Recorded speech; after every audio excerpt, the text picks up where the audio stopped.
네, 오늘 말씀 함께 나눌 텐데요. 죄를 다스릴지니라라는 제목으로 함께 은혜 나누도록 하겠습니다.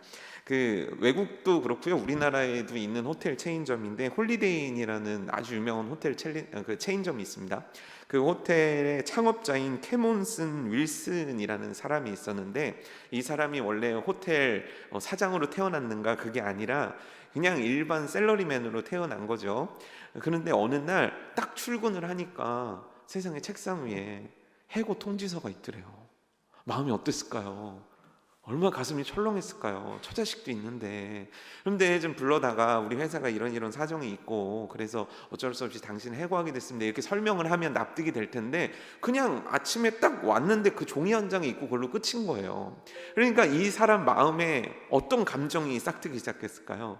아우, 이 회사는 어쩔 수 없으니까 내가 선한 마음을 가지고 살아야지, 이런 마음이면 좋겠는데 그 반대 마음이 생기는 거예요. 원망하는 마음, 그렇죠? 미워하는 마음, 이런 게 막 싹트기 시작하는 거죠. 근데 여러분, 희한하죠? 다른 마음은 물론인데 이 미움이란 게 싹트잖아요. 이 나에게 미움이란 마음이 시작되면요, 결코 나를 좋은 곳으로 데리고 가질 않습니다. 희한해요. 사랑의 마음은 나를 좋은 마음으로, 나를 자꾸 좋은 행동으로 데리고 가는데 이 미움이란 게 생기면 자꾸 나를 작게 만들고 좁게 만들고 누군가를 원망하게 만드는 거죠. 그래서 이 이름이 캐몬슨 윌슨이 어떻게 했냐면 사장이 그렇게 미운 거예요. 사장을 미워하는 거죠. 그래서 내가 복수하리라, 내가 어떻게든 이 상황을 뒤집어서 내가 복수를 하리라, 그래서 사업을 내가 하자. 그래서 옆에 똑같은 가게를 차리자. 그런데 뭐가 없었어요? 뭐가 없었을까요? 맞아요, 돈이 없었어요. 거기다가 시간이 점점 그 원망과 불평과 미움의 마음이 막 커져가면서 시간이 허비되니까 있는 돈도 사라진 거예요. 그래서 집을 나갔다 들어와서 터벅터벅 들어와서 아내에게 이 말을 했다는 거죠. 여보, 내가 할 수 있는 걸 다 했어. 이제 생명을 그만 멈춰야 될 것 같아. 이런 극단적인 발언을 한 거예요. 그리고 그때 이 말을 들은 아내가 이 남편에게 뭐라고 얘기했냐면, 여보, 내가 당신을 지켜보고 당신을 누구보다도 잘하는 사람인데 당신을 보니까 딱 한 가지를 안 한 것 같아. 그게 뭔데? 여보, 나 진짜 어떻게든 해보려고 이력서도 내보고 애 많이 썼어. 근데 안 되는 걸 어떡해? 여보, 당신이 그 죽을 마음 가지고 기도해 본 적은 없잖아. 이렇게 얘기를 했다는 거예요. 그래서 이분이 다시 하나님 앞에 나가서 기도하면서 어려움을 극복했다는, 그래서 홀리데이인이라는 세계적인 호텔 체인점을 만들었다는 얘기거든요. 전 이 얘기 가운데서 이 미움이란 단어에 좀 집중을 해보고 싶어요. 이 미움이 내 안에 들어왔을 때 한 사람의 인생이 어떻게 되는가? 내게 사랑이 들어왔을 때 한 사람의 인생이 어떻게 되는가? 그런데 미움이 들어왔을 때는 한 인생이 얼마나 나락으로 떨어지는가? 오늘 그 미움이라는 것이 하나 들어와서 인생의 나락으로 떨어진 한 사람을 여러분들한테 소개하고 그 사람에 대한 얘기를 함께 나누어 보고자 합니다. 그렇다면 이제 우리는 어떻게 해야 되면 좋을까? 우리는 과연 어떻게 살면 좋을까? 이 해답을 얻으시는 시간 되시길 바랍니다. 1번 문제 읽어볼게요. 타락 후 인간들 하와, 가인, 아벨은 수고로운 출산과 노동의 새 질서에 어떻게 반응했습니까? 이 문제가 조금 어려운 말일 수도 있습니다. 타락한 후라는 거는 언제죠? 선악과를 따먹고 에덴 동산에서 쫓겨난 후를 의미합니다. 그 후에 인간들, 누가 있죠? 우리가 아는 인간, 아담 있죠? 하와 있죠. 그리고 아담과 하와가 낳은 두 아들의 이름이 나오게 되죠. 가인과 아벨이 이렇게 나오게 됩니다. 근데 이들은요, 출산과 노동인데 그 앞에 뭐가 붙어 있죠? 문제에 보면 땡땡땡땡 네 글자가 붙어 있죠. 그게 뭘까요? 수고로움이라는 게 붙어 있었단 말이에요. 사실 에덴 동산에서도 노동이 있었는데 그 노동은 즐거움이었단 말이죠. 근데 가시덤불과 엉겅퀴가 나는 세상이 되면서 이들의 노동은 수고로운 것이 됐고 이들의 출산은 수고로운 것이 됐다는 거예요. 그 수고로운 인생을 살아갈 수밖에 없는, 고통스럽고 힘든 인생을 살아갈 수밖에 없는 이 인간들은 과연 어떻게 시작을 했을까? 1, 2절에 나와 있죠. 우리 함께 읽어볼까요? 시작.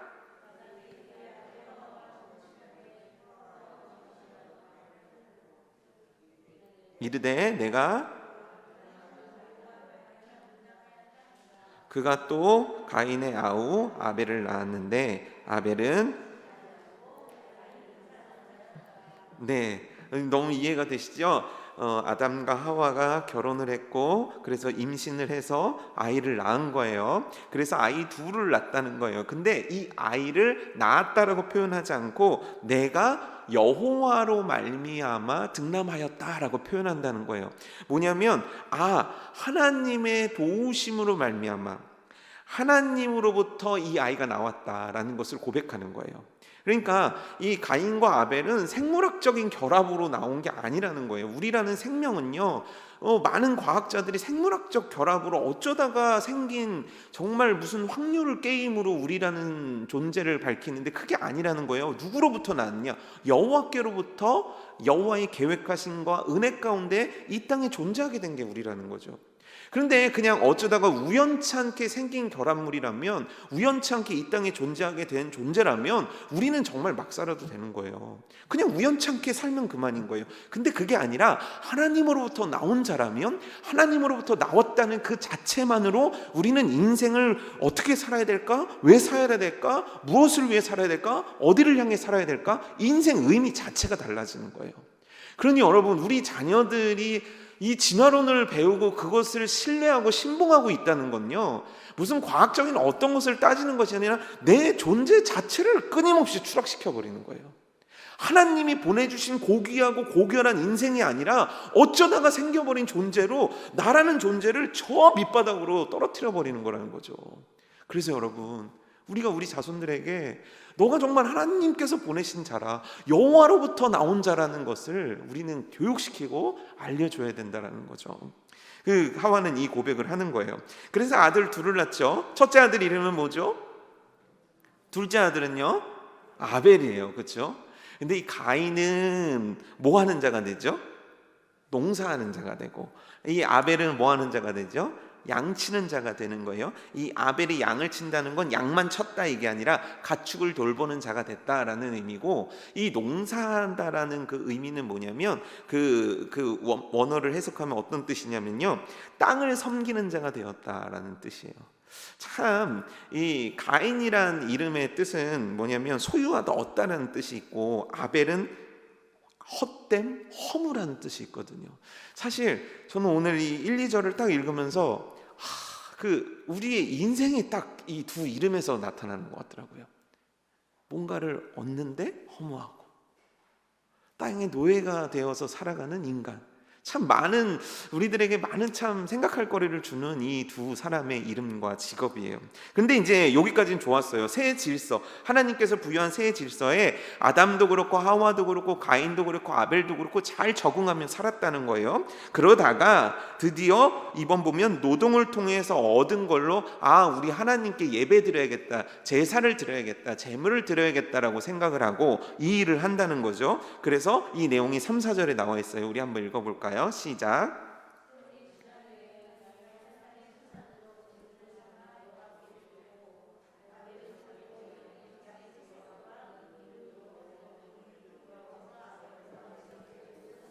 네. 세월이 지난 후에, 이거는 뭐냐면 추수 때가 이제 된 거예요. 추수 때가 되어 가지고 가인은 땅의 소산, 여기서 소산은 열매를 뜻하는 거죠. 그 열매로 제물을 삼아 여호와께 드렸고, 아벨은 양을 치는 자니까 양을 쳐서 양의 새끼를 잡아서 그 기름을 하나님께 드렸는데 결과가 어떻게 됐죠? 결과가 여호와께서 누구의 제물을 받으셨다고 나오죠? 아벨의 제물을 받으셨다고 나오는 거예요. 네. 그냥 평범하게 쭉 가다 보면 어떻게 돼요? 땅의 소산을 드렸고 가인과 아벨의 제사를 잘 받으셨다, 이렇게 되면 참 좋은데, 가인의 이름이 빠져 있는 거예요. 제사는 드렸는데, 똑같이 가인도 그렇고 아벨도 그렇고 제사를 드렸는데 가인의 이름이 빠졌어요. 하나님이 받으시는 자의 이름 속에는 아벨만 있다라는 거예요. 그냥 뭐가 문제일까요? 여기서 그럼 차이점을 좀 발견해 보자고요. 가인은 땅의 소산으로 제물을 드렸다. 이게 문제지. 제사, 이거는 당연히 동물로 드렸어야 되는데 가인이 이걸 실수했구나. 아니요.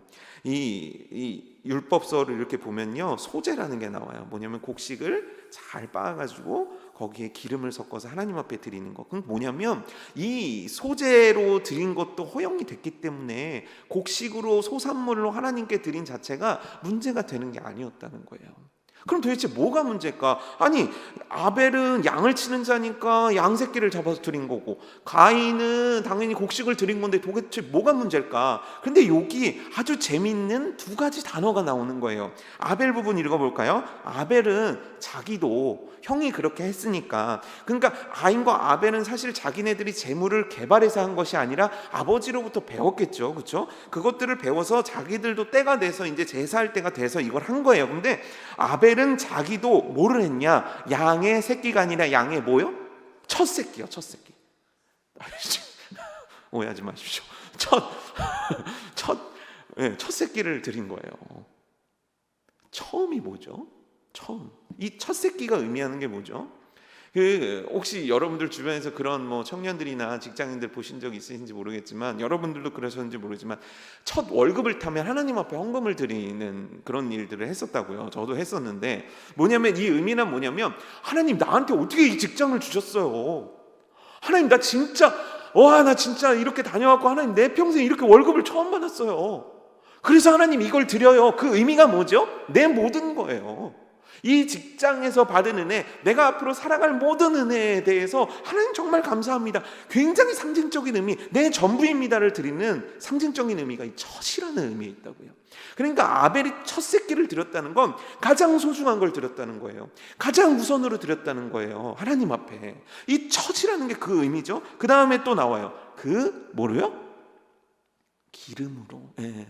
우리는 기름 싫어하잖아요, 그렇죠? 예. 예전에 저 예전에 할머니 할아버지한테 들었는데, 옛날에는 정육점 가가지고 돼지 비계를 얻어왔었대요. 그래서 돼지 비계로 밥을 비벼 먹었었다고 그러더라고요. 여긴 아닌가요? 예, 옛날에 그랬었대요. 그리고 제가 들은 거로는 소고기를 어쩌다가 사도 정육점 가서 기름을 그렇게 얻어왔대요. 예, 왜냐하면 기름이 좋은 거라. 기름을 쉽게 먹을 수 있는 게 아닌 거라. 그러니까 지금 여기서 기름하면 우리는 순살고기가 좋은데요? 우리는 지방 별론데요? 이렇게 생각할 수 있지만, 기름이라는 건 뭐냐면 그 양에서 제일 좋은 걸 의미하는 거예요. 뭔가 차이가 느껴지지 않습니까? 가인도 예배 드렸고 아벨도 예배를 드렸어요. 근데 아벨의 예배는 뭐가 있어요? 첫 새끼와 그 기름. 이게 의미하는 게 뭡니까? 제일 좋은 거, 가장 좋은 거, 가장 최고이신 하나님께 가장 최고의 것을 드리는 신앙. 이게 아벨의 신앙이었던 거예요. 아벨은 자신의 가장 좋은 것을 하나님 앞에 드릴 줄 알았던 거예요. 그냥 하나님께서 가인의 예배와 아벨의 예배를 차별을 두신 게 아니에요. 이유가 있었던 거예요. 아벨은 자신의 최고의 것을 하나님께 드릴 줄 알았던 자예요. 그럼 이거 참 진짜 우리 생각해 볼 게 참 많죠. 예전에 그 목사님들한테 배울 때, 어렸을 때 주일학교 헌금 낼 때 새돈어르들이라는 말씀을 그렇게 배웠어요. 근데 여러분, 새돈 1,000원하고 헌돈 1,000원하고 뭐가 틀려요? 뭐가 틀리죠? 만질 때 기분이 틀린가요? 똑같은 가치 아닙니까? 그럼 왜 은행 가서 새돈으로 바꿔라 시켰을까요? 목사님들이. 왜 새돈이 없어서 그 다음날 할 게 없으면 다리미로 데려서라도 그걸 드리라고 했을까요? 왜 새 옷 사고 새 신발 사면 저희 엄마는 야 참아 엄마 나 친구가 나 빨리 이거 갖고 아니야 참아 왜 참아야 돼요? 주일날 제일 먼저 입고 가라는 거예요. 왜요? 왜 그러는 겁니까? 가장 좋은 것을 드려야 되는 걸 가르쳐 주신 거예요. 가장 좋은 것을 하나님께, 가장 우선을 하나님께, 가장 빼어난 것을 하나님께. 그럼 우리 그러고 있냐는 거죠. 오늘날 우리 그러고 있냐는 거죠. 오늘날 우리 그렇게 가르치고 있냐는 거죠. 가장 좋은 것을 하나님께 드리는 것이 마땅한 거라고 내 자녀에게 이야기하고 있고, 내 스스로가 그것들을 지키고 있냐는 거죠. 참 반성 많이 되더라고요. 가장 좋은 것을 하나님께. 그래서 막 예전에는요, 청년 시절에는 교회 막 이렇게 추리닝 같은 거 입고 막 혼났어요. 왜 그러고 오냐? 너가 하나님 앞에 가장 예쁜 모습으로 와야지. 물론 뭐 편안하게 옷 입는 거에 대해서 뭐라 그러는 건 아닙니다. 하지만 어느 순간인가 우리가 가장 좋은 것을 나의 하나님께 드려야 된다는 그것이 오래 다니다 보니까 그냥 익숙한 것이 되어버린 것은 아닌지.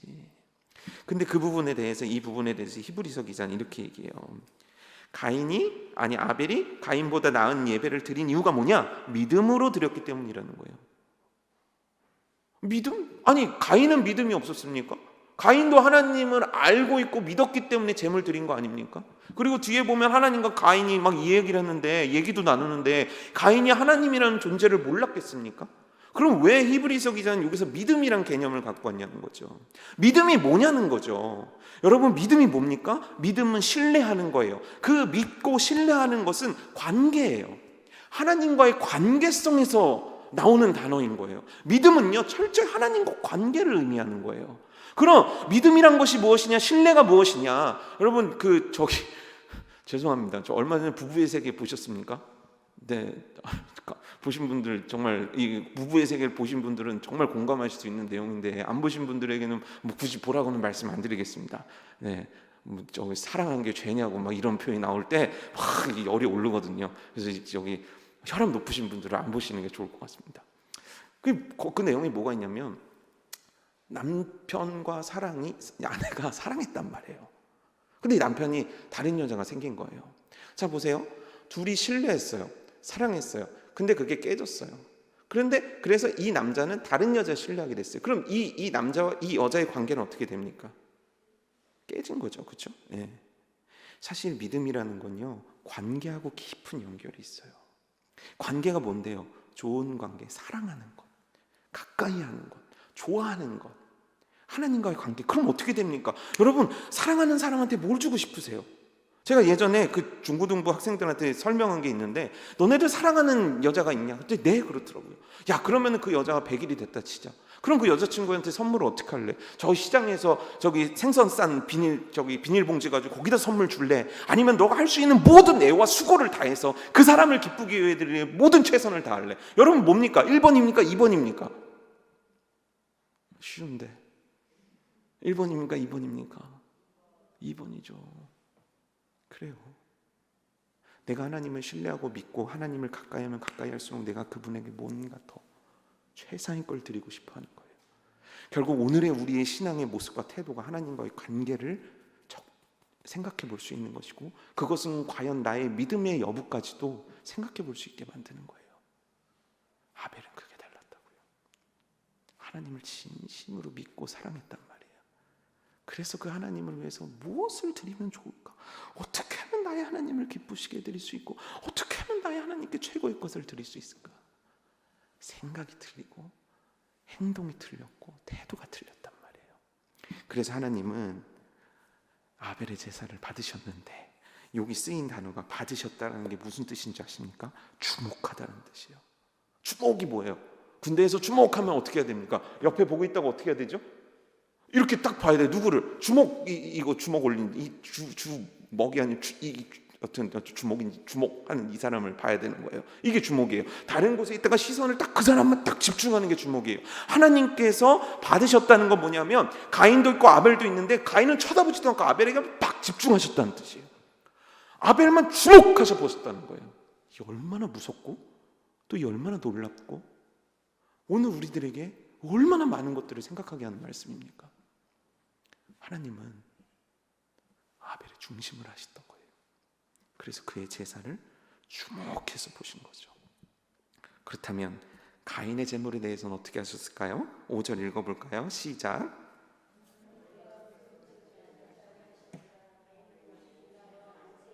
네. 가인과 그의 제물은 어떻게 했대요? 받지 아니하신지라. 이거는 주목의 반대말. 이건 뭐냐면 쳐다보지도 않았다는 거예요. 억울하잖아요. 나름 노력했잖아요. 나름 애도 썼잖아요. 시간 내서 나왔잖아요. 한다고 했잖아요. 근데 주목하여 본 사람이 있는 반면에 쳐다보지도 않은 사람들이 있다는 거예요. 이 하나님의 이 주목과 쳐다보지도 않았다는 시선은 오늘날도 동일한 시선인 거예요. 하나님께서 쳐다보지도 않은 가인, 얼마나 속상한 장면입니까? 똑같은 시간과 노력을 들였는데 이 얼마나 참 가슴 아픈 장면입니까? 그런데 여기에서 하나님께서 내 예물은 안 받으셨구나, 진짜 내가 하나님 앞에 어떻게 이렇게 살 수 있을까, 정신 차리라, 나도 정말 아벨을 본받아서 이렇게 살지 말자, 이랬으면 참 좋았을 텐데, 그때 가인이 보인 반응이 이거예요. 가인이 몹시 어때요? 분하여 부들부들 떨면서 안색이 어떻게 됐다는 거예요? 변하니. 이 안색이 변했다는 게 예를 들어서 누가 뭐라 그러니까, 어른이 뭐라 그러니까 좀 표정이 굳었다, 이게 아니에요. 여러분 혹시 축구공이나 공으로 얼굴 맞아본 적 있으세요? 없으세요? 저는 축구 선수가 때린 공에 얼굴을 맞고 뒤로 이렇게 넘어진 적이 있는데, 얼굴이요, 맞는 순간 어떻게 됩니까? 이렇게 웃으려고 해도 웃음이 안 나오죠. 그렇죠? 말도 안 되죠? 딱 하는 순간 얼굴이 일그러져 버리는 거예요. 그걸 말해요. 안색이 변했다는 건요, 그냥 마음이 조금 상했다, 마음이 삐졌다가 아니라 그 모든 감정이 얼굴로 표현됐는데 얼굴이 일그러지듯이 표현됐다는 거예요. 하나님 앞에서 가인이 보인 반응이 이거예요. 하나님의 말씀 앞에서, 하나님의 판단, 하나님의 결정 앞에서 그가 보인 반응은 뭐냐? 얼굴이 일그러져 버린 거예요. 분해서. 왜 내 건 안 받아줘? 왜 내가 뭐가 문제인데? 나도 했는데 왜 저 사람은 받아주고 왜 나는 쳐다보지도 않는 거야? 왜? 아유, 너무 하울이 분한 거죠. 그래서 어떻게 됩니까? 그럼 어떻게 해야 됩니까? 야, 너 일로 와봐 해서 회초리라도 때려야 되는데, 하나님께서는 가인을 사랑하셔서 이와 같은 말씀을 해주시는 거예요. 6절 7절을 읽어볼까요? 시작.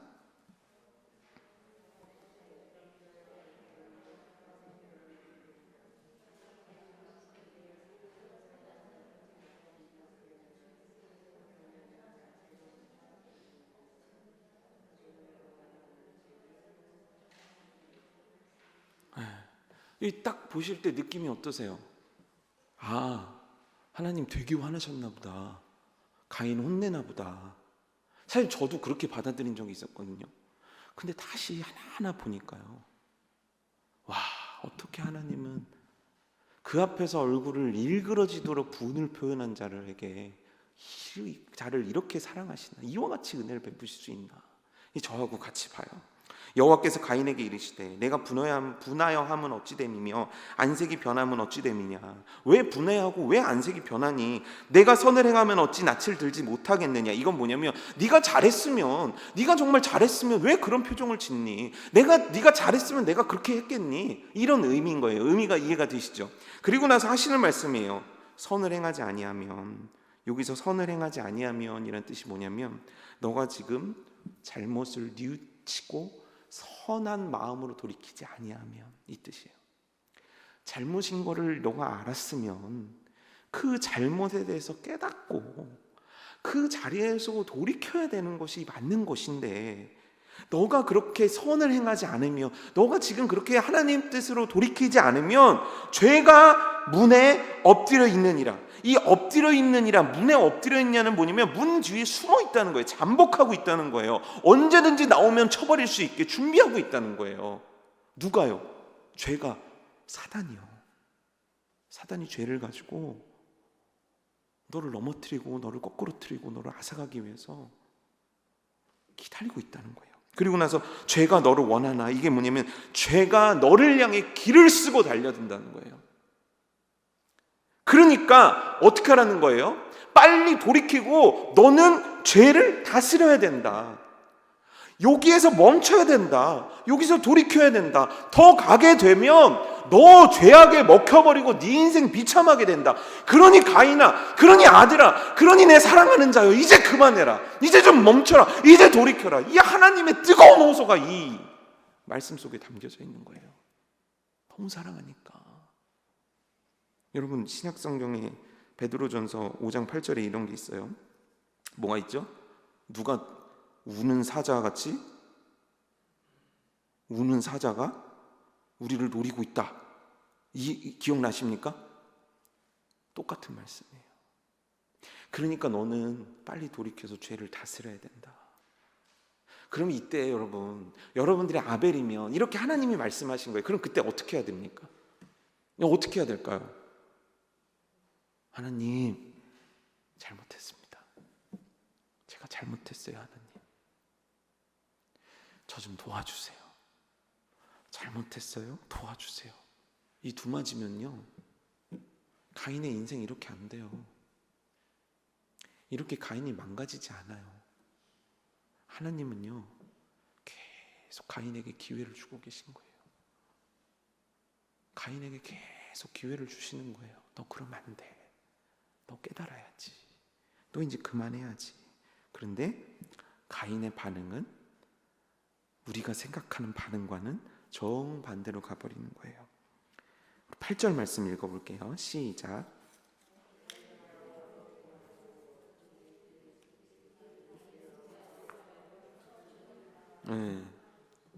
가인이 그의 아우 아벨에게 말하고, 사실 이 하나님께서 말씀하신 다음에 시간이 어느 정도 흐르는 상태예요.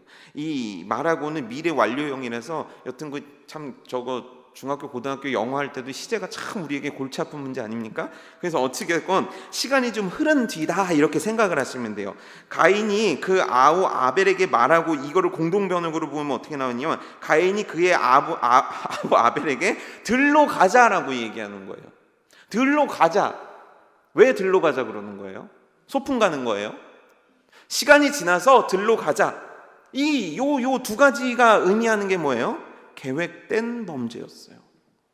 우발적인 범죄가 아니라 시간을 두고 하나님의 말씀을 생각해봐도 이 분이 꺼지지 않는 거예요. 그래서 가인은 결정하는 거예요. 내가 아벨을 죽여야겠다. 저놈만 없으면 될 것 같다. 미움이 들어온 거예요. 왜 아벨한테 뭐라 그럽니까? 아벨이 무슨 죄가 있다고요? 근데 아벨을 죽여야겠다는 생각이 그에게 들어온 거예요. 그래서 어떡합니까? 들로 가자. 그리고 어떻게 하냐면 가인이 그의 아우 아벨을 쳐 죽이니라. 이 쳐 죽인다는 건 뭐냐면 죽일 의도를 가지고 때리다는 뜻이에요. 그냥 어쩌다가 막 둘이 장난치다가 민구 이런 게 아니에요. 의도를 가지고 죽여야겠다. 저놈만 없으면 내가 이런 망신 안 당하지. 죽일 의도를 가지고 그를 죽였다는 거예요.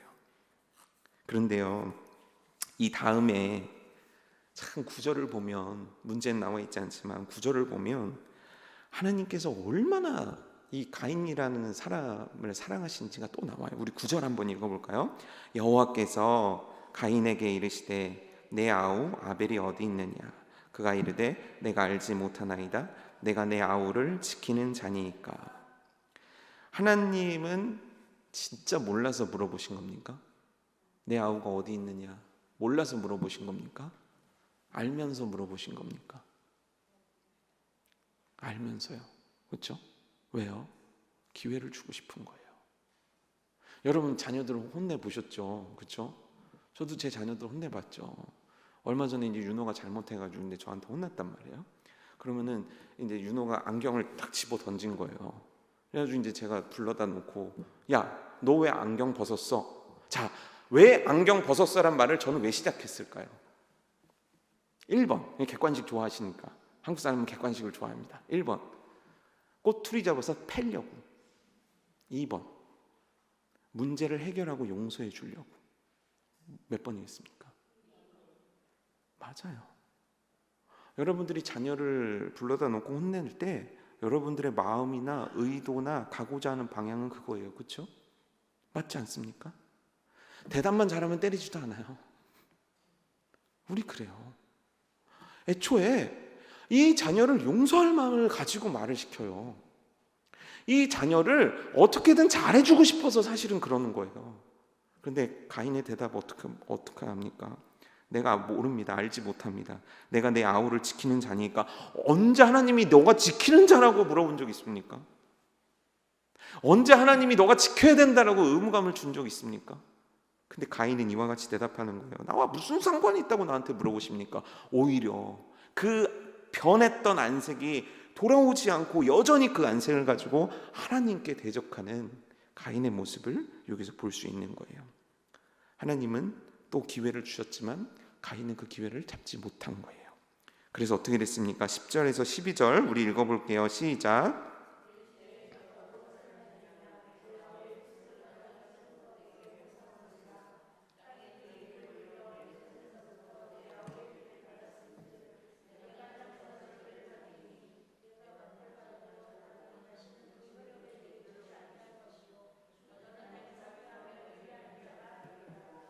이르되, 하나님께서 말씀하시되 내가 무엇을 하느냐. 여기서 무엇이라는 의미는 탄식을 의미하는 거예요.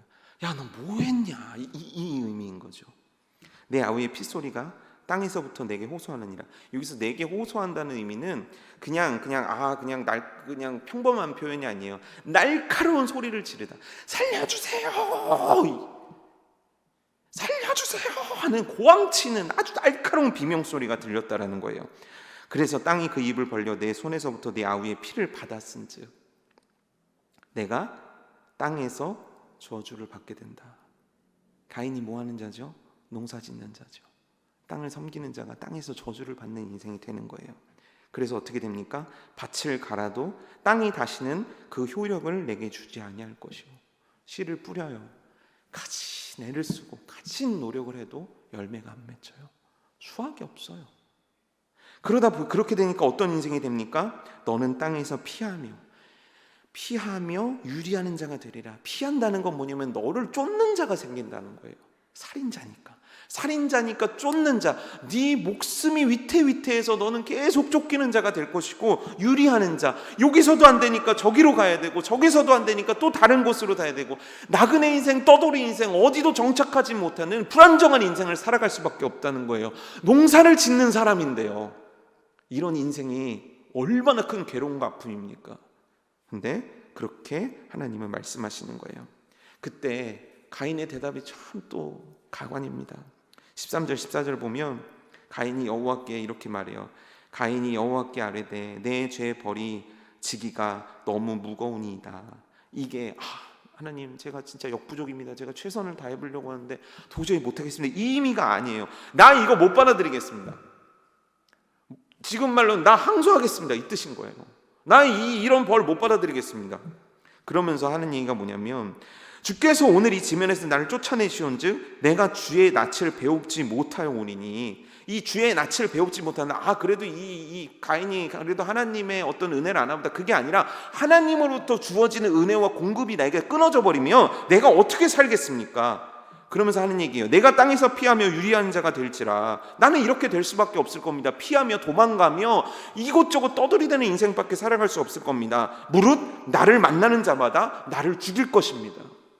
결국 그는 뭐냐면, 내 하나님 아버지의 마음이 이와 같이 아팠다, 내 하나님이 이와 같이 나 때문에 고통을 겪었다, 이게 아니에요. 나 피해보고, 나 두렵고, 나 무섭고, 나 손해보는 거, 나 그거 못 견디겠습니다, 이 얘기를 하는 거예요.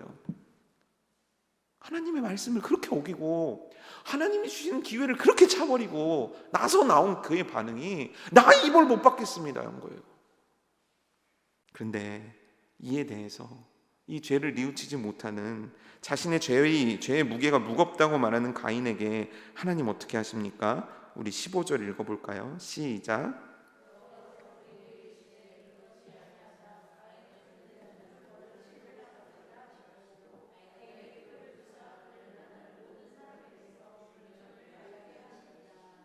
그렇지 아니하다.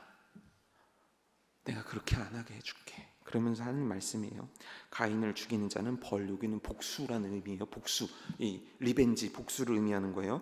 복수를 7배나 받으리라. 이 7배가 뭡니까? 진짜 7배입니까? 아니에요. 완전수를 의미하는 거예요. 그러니까 내가 너를 치는 자는 내가 완벽하게 복수를 해주겠다. 이 의미는 뭡니까? 아무도 너를 못 건들게 해줄게.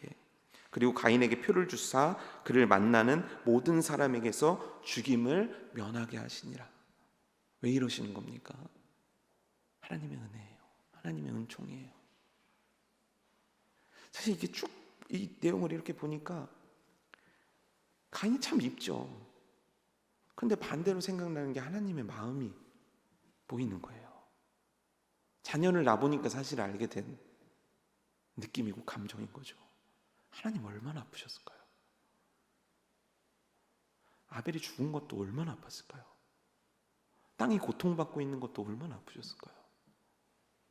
가인을 어떻게든 돌이키게 하고 싶었는데 돌이키지 않는 가인을 보면서 결국 하나님은 공의의 하나님이라 벌을 안 줄 수는 없으니까 그에게 징계를 내리시는 거 하나님의 마음이라는 거 말이죠. 우리를 향하신 하나님의 마음은 어떨까요? 결국 하나님이 우리들에게 이야기하시는 거 우리 잘 되라고 하는 거 아닙니까? 우리 잘 되라고 하는데 그 말씀 듣지도 않고 내게 좋지 않다고 그래서 그 말씀 쳐내버리는 우리 모습을 보면 하나님의 마음 어떠시겠냐는 거예요. 사도행전 17장 11절에 여러분도 아주 익히 아는 사람들이 나와요. 제가 읽어드릴게요. 베레아에 있는 사람들은 데살로니가에 있는 사람들보다 더 너그러워서 간절한 마음으로 말씀을 받고 이것이 그러한가 하여 날마다 성경을 상고함으로, 베레아에 있는 사람들을 굉장히 칭찬하신 하나님의 말씀인 거죠. 근데 그들의 특징이 두 개가 있다는 거예요. 첫 번째가 뭐예요? 더 너그러워서. 이 너그럽다는 표현이 뭔지 아십니까?